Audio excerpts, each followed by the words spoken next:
Hello, everyone. Welcome to another episode of The Technology Philosopher. I'm Melanie Swan.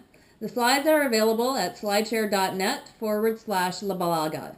Today's topic is the ethics of perception in nanocognition. The ethics of perception in cognitive nanorobots contemplates the idea of having onboard nanorobots in our brains to aid with cognitive activities like perception, and explores what kinds of ethics modules or moral principles might be appropriate for how we want cognitive nanorobots to guide our perception. These are previously unconsidered topics in philosophy, social science, and nanotechnology because we have not yet considered the idea of cognitive nanorobots, nor that of an ethics of perception. This is partly because having only one unalterable means of perception has meant that we have failed to question the ethics of our existing perception. To some degree, we have failed to notice that there is an inherent ethics in everything, people, societies, and technologies. These existing ethics modules have principles and effects that have not always been deliberately thought out or examined, and we will investigate this in the context of cognitive nanorobots. My background is in quantitative risk modeling and genomics, and more recently in digital art and philosophy. I have just had a paper on the quantified self published in O'Reilly's Big Data Journal. I have become increasingly interested in using philosophy to help provide us with a more profound understanding and the improved ability to create useful science and technology in our modern world. I have noticed that our human endeavors are becoming complex and have three elements: quantitative, qualitative, and philosophical. Everything we do is technologized, aesthetically designed, and now, in many cases, must allow individuals and groups the possibility of meaning-making or creative expression. We'll see these themes interwoven as we talk here about the ethics of perception in cognitive nanorobots. The agenda is to first define what are cognitive nanorobots, then think about the geoethics of cognitive robots, cognition's aspects of perception and memory, models of ethics, killer apps of cognitive nanorobots, and proposing an ethics of cognitive nanorobots. What are cognitive nanorobots? The first thing we might want to know is, what are cognitive nanorobots? Cognitive nanorobots are an extension of the idea of medical nanorobots. Medical nanorobots are a familiar concept that spans the continuum from nanoparticles in current pharmaceutical use that disgorge cargo in cellular destinations per simple onboard logic instructions, to the more elaborate conceptualization of many species of future medical nanorobots, such as respirocytes, cladocytes, vasculoids, and microherbivores, that could perform a variety of biophysical cleanup, maintenance, and augmentation functions in the body. In the most basic sense, cognitive nanorobots are the analog to medical nanorobots. Nanorobots deployed in the specific context of facilitating, aiding, and improving the processes of cognition, like perception and memory, a sort of nano-neuroprosthetics.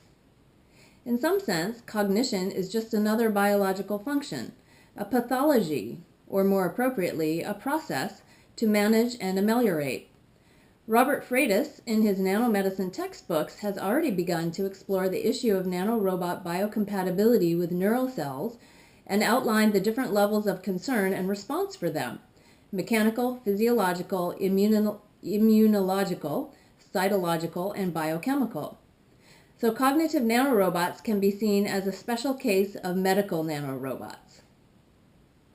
Turning to the geoethics of cognitive nanorobots, there are different levels of geoethical concerns related to the risk and benefit of managing nanotechnology across geographic spaces that could arise with cognitive nanorobots.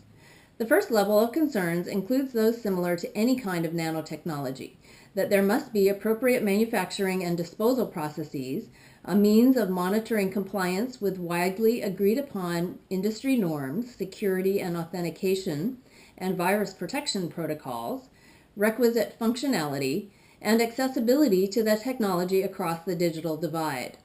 There are other concerns, since cognitive nanorobots are neuroprosthetics, where the geoethical environment of concern is the human mind. Not only is in situ safety a concern with neuroprosthetics, but also the possibility, as level 2 concerns, that cognitive nanorobots transform and edit human cognitive processes, possibly for the worse, making edits to human value systems that could include revaluing or devaluing geoethical and environmental concerns themselves. From this geoethical frame, let's next consider perception. Cognition is comprised of perception and memory. To see how we might develop an ethics of perception and nanocognition, we need to understand more specifically how cognition works. One place to turn is the work of Henri Bergson, a French philosopher living 1859 to 1941 and writing in the early 1900s. Although we might easily dismiss Bergson in our shiny modern era of real-time fMRIs, neocortical column simulation, and spike timing calculations, Bergson's theories of perception and memory still stand as some of the most comprehensive and potentially accurate accounts of the phenomena, and our contemporary neuroscience is starting to support some aspects of these accounts. Bergson was a polymath known for anticipating quantum mechanics 30 years ahead of its discovery, partially by noting that time is asymmetric. He was trained as a mathematician and brought an extensive ongoing knowledge of then contemporary physics and psychology regarding both normal activity like reading and pathologies like aphasia and brain lesions to bear in generating his theories. Bergson's theory of perception and memory involves the interaction of mind and body in independence from each other as integral parts of a dynamic process. Memory is not a weaker form of perception, as Kant, Locke, and others imagined. One important concept Bergson uses throughout his work is that of doubling. This is the notion of two dimensions of phenomena occurring simultaneously, the quantitative and the qualitative. We have the objective, quantifiable, measurable experience of the external world together with our subjective, qualitative, immeasurable internal experience.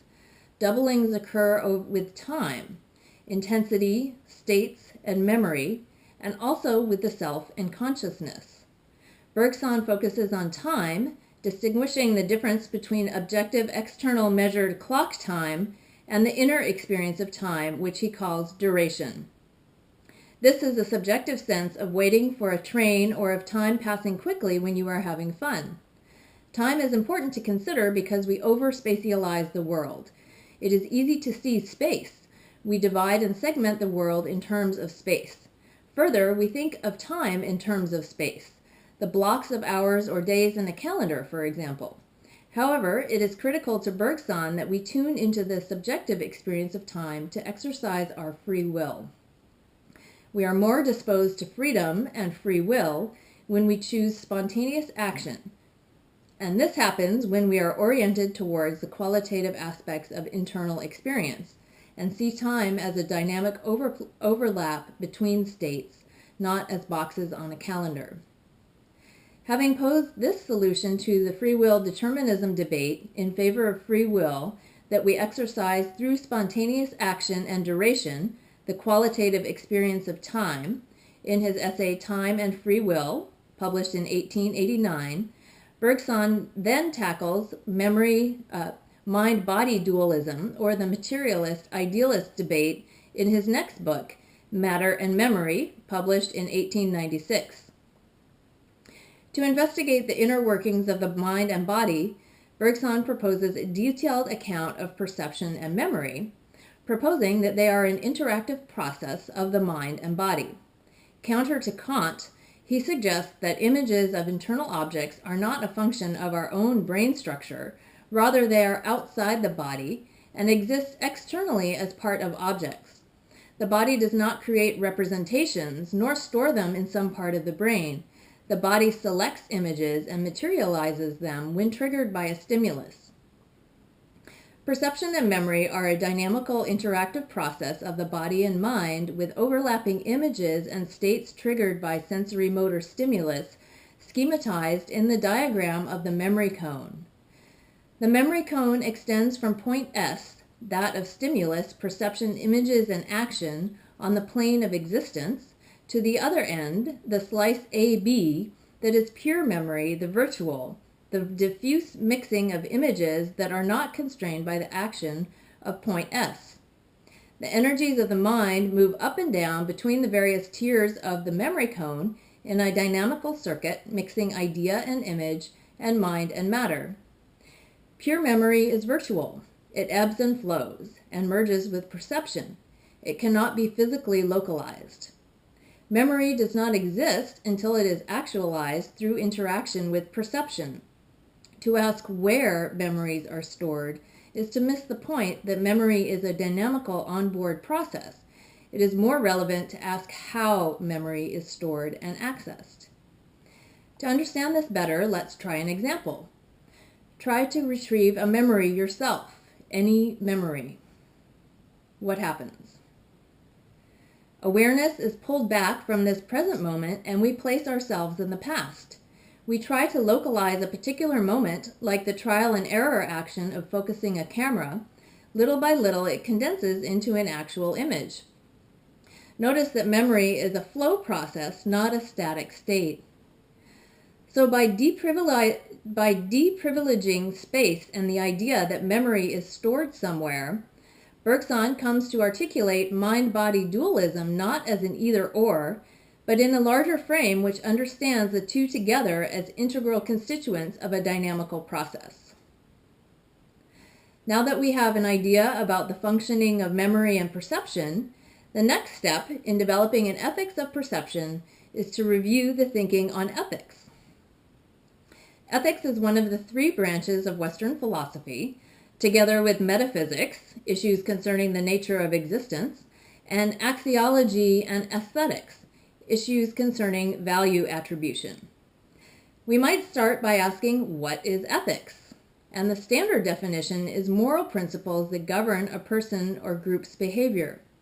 Historically, the notion of ethics has been applied negatively as opposed to affirmatively, meaning having a judging, circumscribing stance as opposed to an empowering stance towards behavior.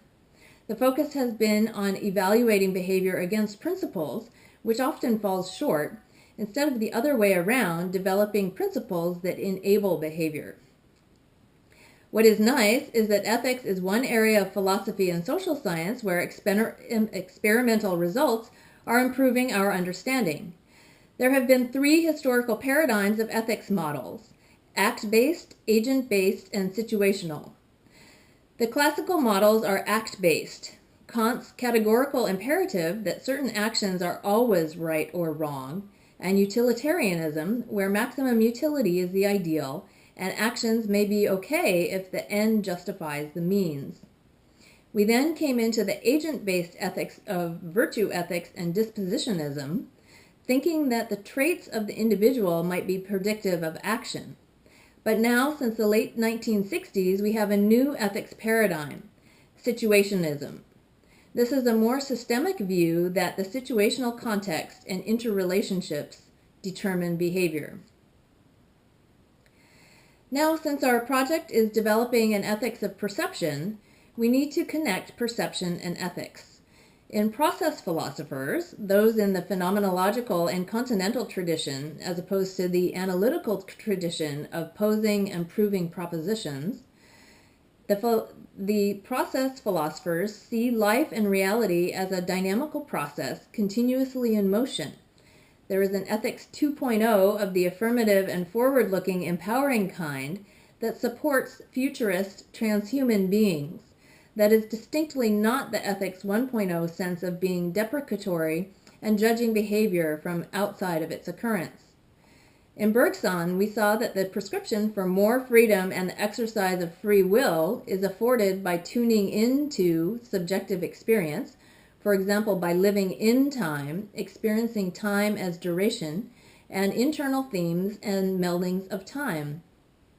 We further saw that the body and mind are important constituent parts in the cognitive process of perception and memory, where dynamism, flowing time, two-way circuits, and subjective experience are important.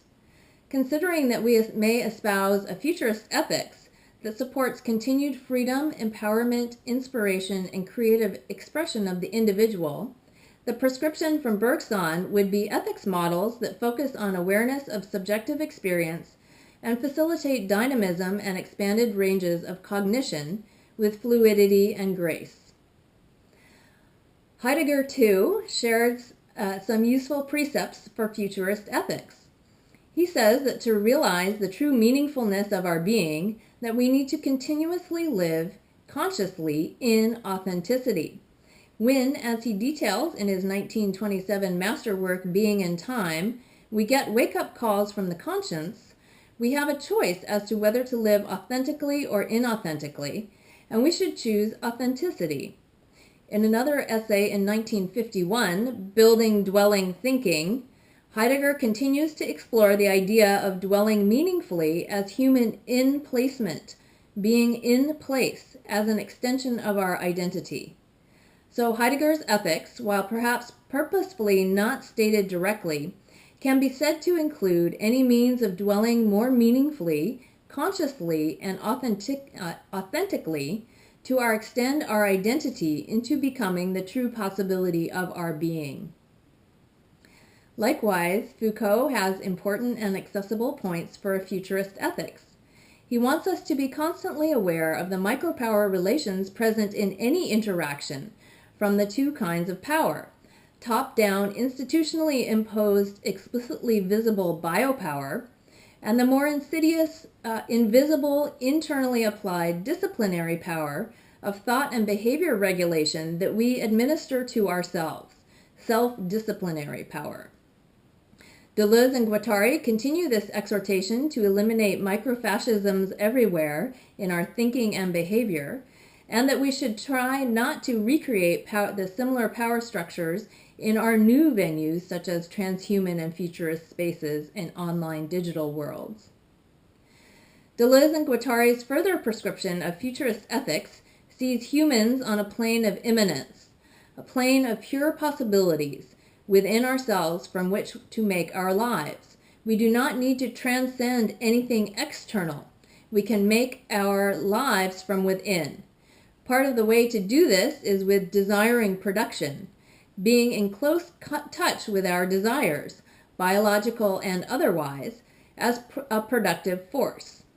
Group ethics for Deleuze and Guattari then becomes a more honest negotiation between individual desires as opposed to repression of the productive force of desire.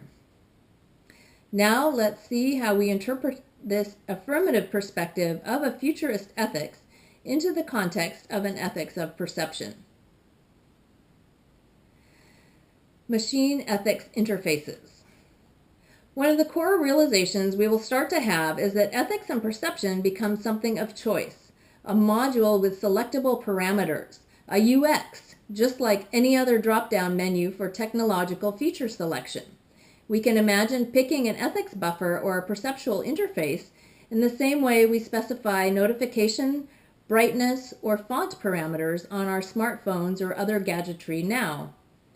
Imagine a hard philosophical problem that can arise as to whether ethics interfaces are even feasible. Is it possible to have objective reality as an input? Luckily for a machine ethics interface construction, it is perhaps not required to solve this long-standing philosophical problem about whether an objective reality exists or not.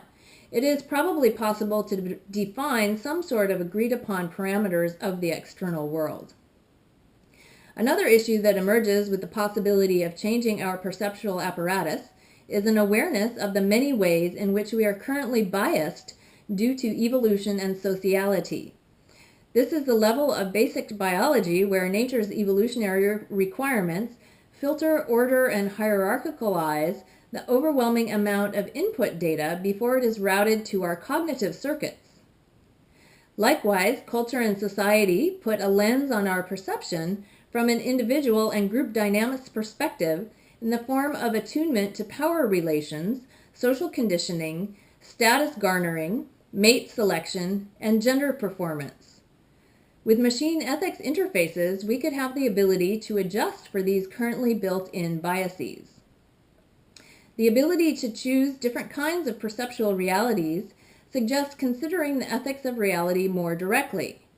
Even if we can obtain some access to a sort of objective external reality, we can ask, is it more ethical to see raw reality the way we do now with evolutionary biases, or is it more ethical to see a bias-corrected version? An imaginable viewpoint can be articulated that it is unethical to experience raw reality because it is inhumane, unproductive, perceptually harmful, or otherwise problematic. Killer apps. One of the most fun parts of thinking about cognitive nanorobotics is imagining the killer apps that we might have. The first and most obvious killer app is bias reduction, helping to identify and reduce the many cognitive biases of humans, including loss aversion, overconfidence, confirmation, rationalization, neglecting probability, and hindsight biases. A second killer app is memory management, both accessing the right memories at the right time and including possibly augmenting real memories with internet-accessible personal or general data, and blocking access to other memories, for example, in trauma resolution, or to consider issues cleanly and not fall into sunk cost and other cognitive traps. The third and fifth killer apps go together: the ability to elicit and optimize value systems and desires, using cognitive nanorobots to evoke personal value profiles and manage activities for greater fulfillment.